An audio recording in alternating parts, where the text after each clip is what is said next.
సర్పంచ్ ఎన్నికల్లో బీజేపీ మద్దతుదారులు ఇండిపెండెంట్లు గెలిచినన్ని సీట్లు కూడా గెలుచుకోలేదు. సంఖ్య కూడా దాటలేకపోయారు. గ్రామ పంచాయతీలు సరే, మరి మున్సిపాలిటీల లెక్కలేంటి?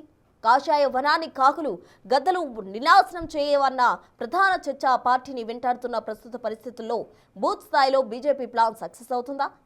సర్పంచ్ ఎన్నికల్లో తలకిందులైన కాషాయ లెక్కలను మున్సిపల్ ఎన్నికల్లో సరిచేస్తారా?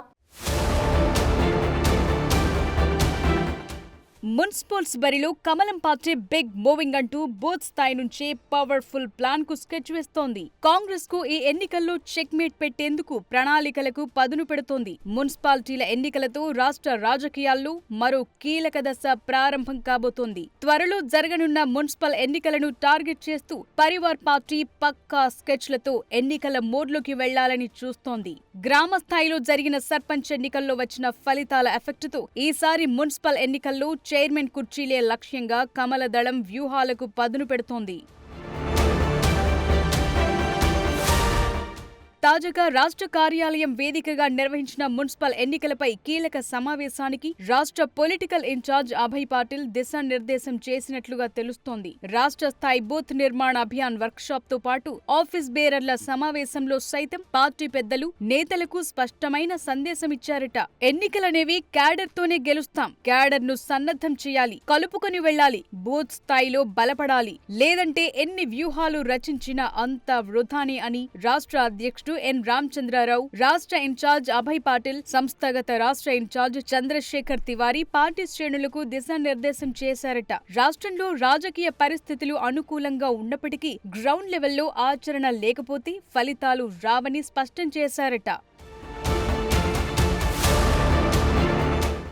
అందులో భాగంగానే బూత్లను బీజేపీ టార్గెట్ గా చేసుకుని గ్రౌండ్ లెవెల్లోకి వెళ్లేందుకు పార్టీ నేతలు రోడ్ మ్యాప్ రెడీ చేసుకుంటున్నట్టుగా తెలుస్తోంది. వచ్చే మున్సిపల్ జీహెచ్ఎంసీ ఎన్నికల్లో ప్రభావం చూపాలంటే బూత్ స్థాయిలో బలోపేతమే కీలకమని కమలదళం అంచనా వేస్తోంది. అందుకే ప్రతి బూత్ ను ఒక రాజకీయ యూనిట్ గా మార్చుకుని నేతలు, కార్యకర్తలు ప్రజల మధ్య నిత్యం ఉండాలని, బూత్ స్వస్థీకరణపై సమీక్ష జరిపి బలహీనంగా ఉన్న ప్రాంతాలపై ప్రత్యేక దృష్టి పెట్టాలని రాష్ట్ర నాయకత్వానికి ఢిల్లీ దూతలు ఆదేశించినట్టుగా తెలుస్తోంది.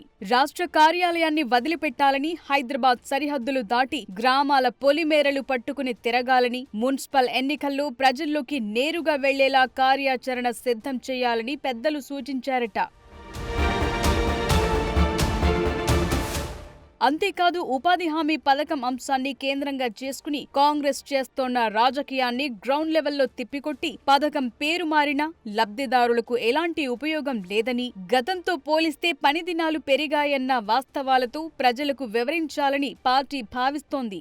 సంస్థాగత నిర్మాణమే అసలు ఎజెండాగా బీజేపీ ఈసారి మాటలతో కాదు చేతలతో ఎన్నికల్లోకి వెళ్లాలని చూస్తోంది. ఎన్నికలు దగ్గర పడుతుండటంతో బూత్ నుంచి రాష్ట్ర స్థాయి వరకు కమిటీలను పూర్తి స్థాయిలో ఏర్పాటు చేయాలని, జిల్లాల వారీగా వర్క్షాప్లు నిర్వహించి మండల స్థాయి వరకు సంస్థాగత పనిని విస్తరించాలని స్పష్టమైన ఆదేశాలు రాష్ట్ర నాయకత్వానికి హైకమాండ్ ఇచ్చినట్టుగా తెలుస్తోంది. అందులో భాగంగానే రాష్ట్ర పార్టీ రాబోయే మున్సిపల్ ఎన్నికలపై ప్రత్యేకమైన ఫోకస్ చేస్తూ ప్రతి మున్సిపాలిటీకి ఒక ఇన్ఛార్జిను నియమించాలన్న నిర్ణయం తీసుకుందిట. ఇన్ఛార్జీల ఆధ్వర్యంలో ఎన్నికల కోఆర్డినేటర్లను నియమించి మున్సిపాలిటీలో క్షేత్రస్థాయిలో రోజువారీ రిపోర్టింగ్ వ్యవస్థను అమలు చేసేందుకు రాష్ట్ర నాయకత్వం కసరత్తులు చేస్తున్నట్టు తెలుస్తోంది.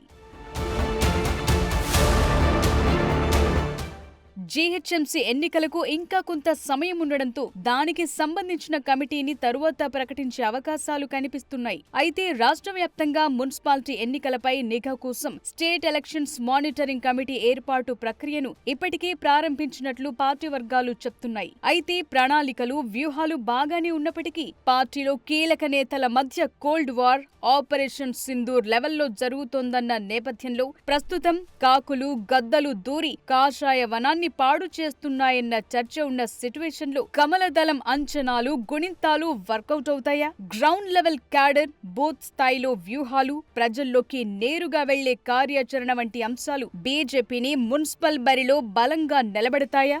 లేక కాంగ్రెస్, బీఆర్ఎస్ రాజకీయాలకు ఎదురెళ్లి మరోసారి బొక్కబోర్ల పడుతుందా అన్నది చూడాలి.